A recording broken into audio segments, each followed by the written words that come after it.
मैं Sanjay Kumar, assistant professor नेबीएसटी। Income tax में अपना चैप्टर चल रहा था सैलरी, और इसमें हम पढ़ रहे थे परक्यूसाइड्स। तो जो परक्यूसाइड्स होते हैं, जिन्हें हम अनुलाभ कहते हैं, जब किसी कर्मचारी को किसी संस्था से नगद धनराशि ना मिलकर यदि उसे सुविधाएं प्रदान की जाएं तो उन सुविधाओं को हम परक्यूसाइड्स कहते हैं। कंपनी, संस्था या मालिक इन सुविधाओं पे जितना व्यय करता है, वह व्यय की गई धनराशि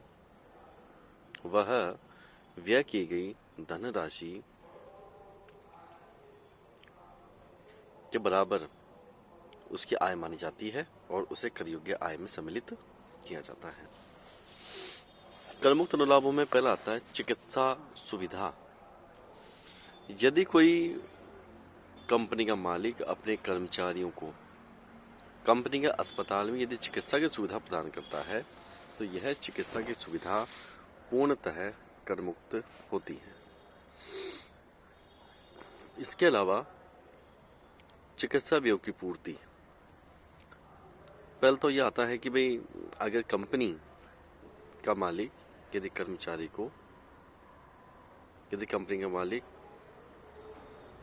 कंपनी के अस्पताल में कर्मचारी को चिकित्सा की सुविधा प्रदान करता है, तो चिकित्सा सुविधा पूर्णतः करमुक्त होती है।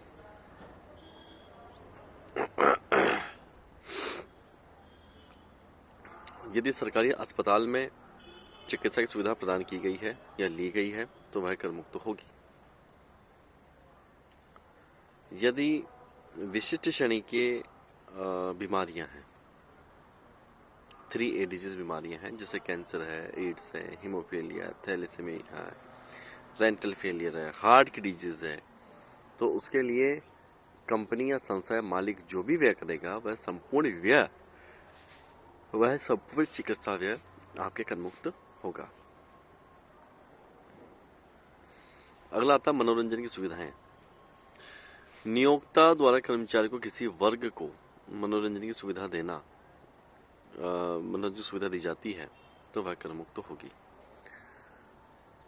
मनोरंजन में जो भी आपके स्पोर्ट्स क्लब हैं, यदि कर्मचारियों के स्वास्थ्य के लिए अगर उन्हें स्पोर्ट्स क्लब की सुविधाएं प्रदान की जाती है, तो स्पोर्ट्स क्लब भी आपके करमुक्त होता है।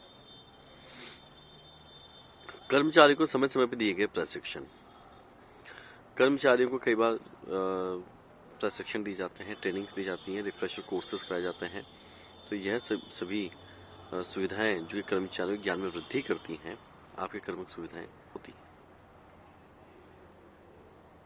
स्वास्थ्य क्लब, हेल्थ क्लब, स्पोर्ट्स वह उस प्रकार की सुविधाओं के प्रयोग के लिए जिसे नियोक्ता ने अपने सभी कर्मचारियों को एक रूपता से प्रदान किया है, ऐसी सभी सुविधाएं करमुक्त होती हैं। टेलीफोन पर कर्मचारी द्वारा किए गए व्ययों को नियोक्ता द्वारा देने पर, जिसे मोबाइल फोन आदि सम्मिलित है, करमुक्त है।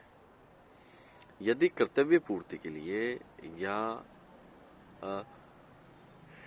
यूज के लिए संस्था के व्यवसाय कार्यों के यूज के लिए यदि मोबाइल या टेलीफोन सुविधा कर्मचारी को प्रदान की जाती है, तो वह करमुक्त होगी।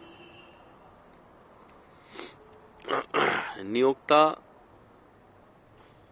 कर्मचारी को निवृत्ति फंड में प्रतिवर्ष यदि 1,50,000 रुपए से कम उसके खाते में जमा कराता है, तो वह राशि भी करमुक्त होगी। नियोक्ता द्वारा कर्मचारी के लिए ली गई दुर्घटना पॉलिसी पर चुकाया गया प्रीमियम भी करमुक्त है। कई बार फिडेलिटी इंश्योरेंस, एक्सीडेंटल इंश्योरेंस यदि कंपनी अपने कर्मचारी को प्रदान करती है, तो यह इंश्योरेंस करमुक्त होंगे। करदाता के यदि कंपनी द्वारा कर्मचारी के बच्चों को छात्रवृत्ति दी जाती है पढ़ने लिखने के लिए, उच्च शिक्षा के लिए यदि छात्रवृत्ति दी जाती है तो यह धनराशि कर मुक्त होगी।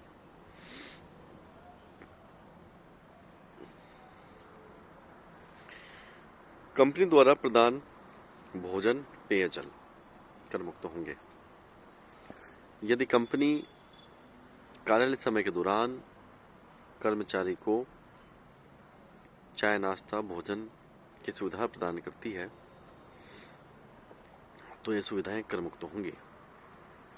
चाय नाश्ता पेय पदार्थ पूर्णतः कर मुक्त हैं तथा भोजन 50 रुपए प्रति व्यक्ति तक ही कर मुक्त होगा।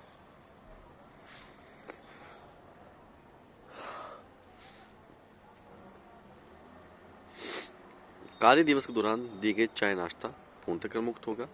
किसी दूरस्थ अथवा समुद्र पार स्थान पर प्रदान कार्य घंटों के दौरान निःशुल्क भोजन और गैर अल्कोहलिक पेय पदार्थ सभी कर मुक्त सुविधाएं मानी जाती है। कर्मचारियों को ऋण की सुविधा। यदि कंपनी कर्मचारी को 20,000 रुपए तक का ऋण प्रदान करती है तो 20,000 रुपए तक का ऋण कर मुक्त है। यदि कंपनी कर्मचारी को चिकित्सा के लिए ऋण प्रदान करती है तो वह भी कर मुक्त होगा। चिकित्सा के लिए जो ऋण होगा वो 3A वाली डिजीज होनी चाहिए। कैंसर, एड्स, हीमोफीलिया, थैलेसेमिया, इस प्रकार की। भारत के बाहर उपलब्ध कराए गए अनुलाभ। यदि सरकार भारत के बाहर अपने किसी कर्मचारी को भेजती है और कर्तव्य पूर्ति के लिए उसे को सुविधाएं प्रदान करती हैं तो वे सभी सुविधाएं कर मुक्त होंगी। वाहन की सुविधा। उच्च न्यायालय के न्यायाधीश को दिया गया किराया मुक्त सरकारी निवास वाहन सुविधाएं कर योग्य अनुलाभ नहीं है। संसद के अधिकारियों आदि के आवास। संसद के अधिकारी, केंद्रीय मंत्री अथवा संसद में विपक्ष के नेता को दिया गया किराया मुक्त सुसज्जित आवास कर योग्य अनुलाभ नहीं होगा। पार्लियामेंट के जो मेंबर्स होते हैं उनको दी गई आवास की सुविधाएं कर मुक्त हैं। दूरस्थ क्षेत्र में आवास। कंपनी या नियोक्ता द्वारा अपने कर्मचारी को खदान स्थल, समुद्र तेल खोज स्थल, परियोजना स्थल, बांध स्थल, विद्युत सदन स्थल या ऐसा कोई स्थान जहां सामान्य जनजीवन ना हो, आप दूर रहते हो और आप वहीं रहते हो जहां पर ये वो संस्था काम कर रही है या वो माइनिंग या वो विकट परिस्थिति का एरिया है तो दूरस्थ स्थान पे दिया गया जो ये मकान सुविधा है वह कर मुक्त होती है। कर्मचारी के बच्चों के लिए शिक्षा की सुविधा। कंपनी कर्मचारी के बच्चों को शिक्षा की सुविधा प्रदान करती है। यदि यह सुविधा, मैं इसमें थोड़ा सा वापस बताना चाहूंगा, कंपनी का स्कूल है और कंपनी अपने स्कूल में अपने कर्मचारियों को सुविधा प्रदान करती है शिक्षा की, तो वह शिक्षा की सुविधा कर मुक्त होगी।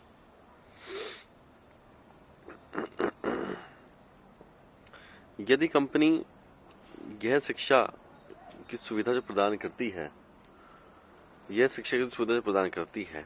यह 1,000 रुपए से अधिक नहीं होनी चाहिए।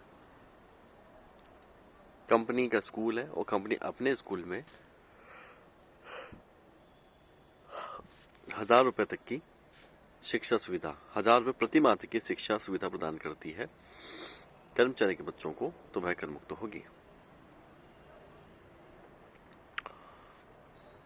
नियोक्ता जो कि कर्मचारी का मालिक है, नियोक्ता के द्वारा लैपटॉप या कंप्यूटर की सुविधा दिए जाने पर भी कर मुक्त होगी, क्योंकि वर्तमान में जो भी लैपटॉप या कंप्यूटर्स दिए जाते हैं ये सभी आपके कर्तव्य पूर्ति के उद्देश्य से दिए जाते हैं।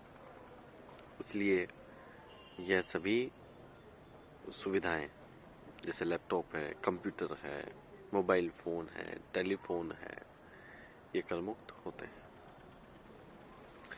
यात्रा छुट्टी रियायत। ऐसी संस्थाएं जिन्हें कंपनी 4 साल के समूह में 2 बार घूमने के लिए भेजती है, तो उन्हें 4 साल के समूह में 2 बार घूमने फिरने की जो सुविधा होगी वह कर मुक्त होती है। लेकिन यह सुविधा कर मुक्त तभी होगी जब यह व्यय निर्धारित सीमा के अंतर्गत किया गया। व्यक्ति को यात्रा सुविधा घूमने फिरने के लिए बाय एयर दी जाती है, हवाई जहाज से दी जाती है, तो इकोनॉमिक क्लास का श्रेणी का किराया कर मुक्त होगा। ट्रेन में एसी का किराया कर मुक्त होगा। बस है तो डिलक्स बस का, एसी बस का किराया कर मुक्त होगा। और इसके अलावा खाना पीना और जो भी आपके पर्सनल खर्चे होंगे वो आपके कर्मचारी के स्वयं के होंगे। समाचार पत्र पत्रिकाएं एवं जर्नल की सुविधा।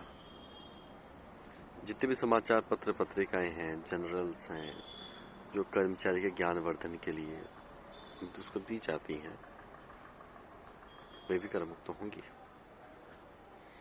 संघ लोक सेवा आयोग के वर्तमान अथवा पूर्व सभापति एवं सदस्यों को प्रदान की गई सुविधा भी कर मुक्त होती है। एक इसमें आता है मकान। यदि कर्मचारी को मकान की सुविधा दी जाती है, यदि कर्मचारी को मकान की सुविधा दी जाती है तो यह मकान सुविधा भी कर मुक्त होगी कुछ परिस्थिति में। ये कौन कौन सी परिस्थितियां होंगी? जैसे अगर किसी कर्मचारी को दूरस्थ क्षेत्र में मकान रहने के लिए दिया जाएगा तो वह कर मुक्त होता है। यदि किसी कर्मचारी को दूरस्थ स्थान पर रहने के लिए मकान दिया जाएगा, कर मुक्त होगा। ट्रांसफर की स्थिति में यदि रहने के लिए होटल दी जाती है तो 15 दिवस तक कर मुक्त होगा। यदि कर्मचारी का ट्रांसफर दूसरे स्थान पे हो जाता है और उसके पास अब 2 मकान है, मान लीजिए जयपुर के कर्मचारी का ट्रांसफर हो गया उदयपुर, उसके पास जयपुर में भी एक मकान है, उसके पास जयपुर में भी एक मकान है और एक मकान उसका उदयपुर में है। उसका परिवार, उसके माता पिता, बच्चे और पत्नी जयपुर में रहती है, लेकिन उस कर्मचारी का ट्रांसफर आपने कहां कर दिया? उदयपुर कर दिया। ऐसी परिस्थिति में उसके लिए उसके पास 2 मकान है, एक मकान जयपुर में हो गया और एक मकान उसका उदयपुर में हो गया। ऐसी परिस्थिति में दोनों मकानों में से कोई एक मकान ही कर योग्य होगा और एक मकान आपका कर मुक्त हो जाएगा।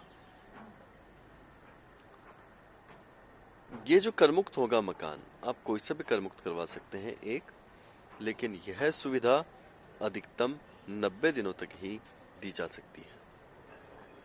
90 दिन की अवधि पूरी होने के बाद में दोनों मकान पूर्णतः कर योग्य हो जाएंगे। तो दूरस्थ क्षेत्र का मकान कर मुक्त हो गया। ट्रांसफर की स्थिति में 15 दिन के लिए होटल कर मुक्त हो गई।